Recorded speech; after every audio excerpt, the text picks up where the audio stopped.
Hi guys, it's Krista here, and I'm back with tip number 3, round number 2 of 10 days, 10 tips.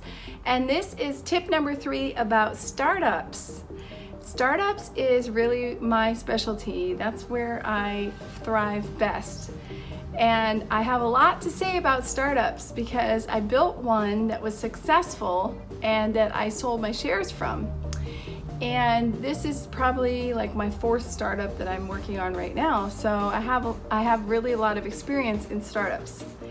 And last time we talked about how to find which startup you may be interested in doing. That was tip number 1.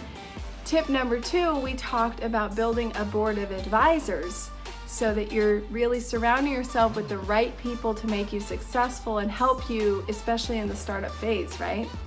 Well, tip number 3 is about doing your marketing research.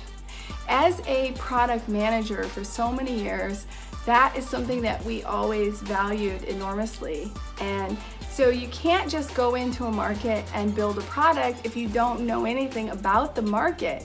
So your tip number 3 is really to do your due diligence, do your research, and find out everything you can about the market that you're trying to get into.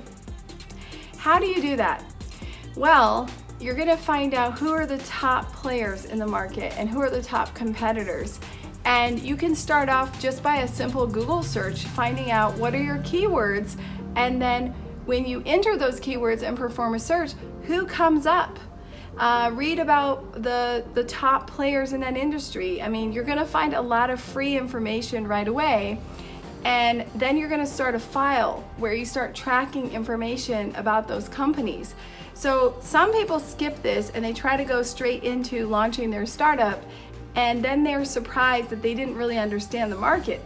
So it's so important to actually take the time to understand what your market is about by looking into who's already in the market, who has the number of shares, what are they doing, what's their approach. And by no means does this mean that you're trying to copy their approach. On the contrary, we're going to use this data to understand how to differentiate yourself from those competitors. But we're going to analyze what they're doing. Which social media platforms are they on? Where are they investing their ad dollars?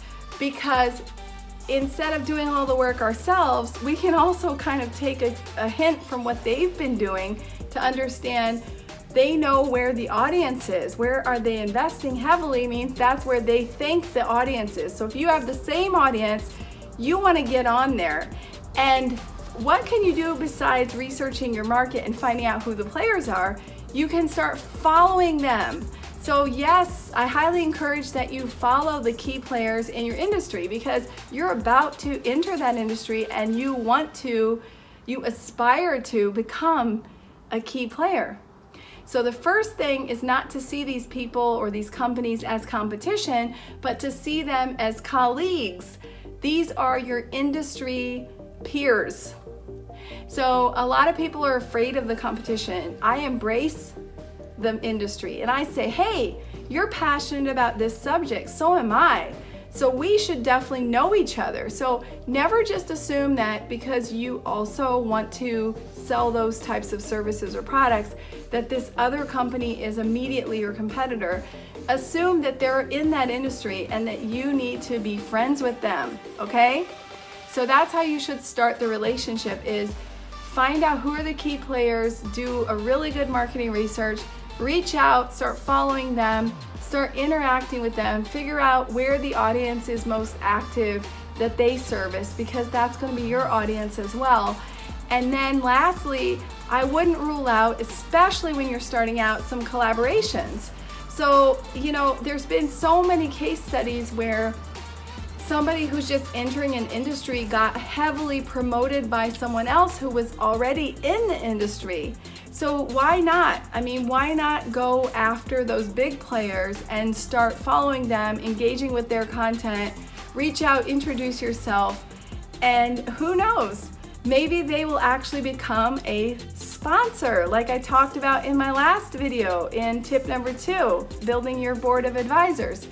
So once you know the market really well, you're going to be ready for tip number 4. So stay tuned tomorrow to find out what that is. Thanks for watching, and remember, if you like my tips, please subscribe to my newsletter and also DM me with any questions about this. I really want to help people who want to build startups. That's my passion, guys.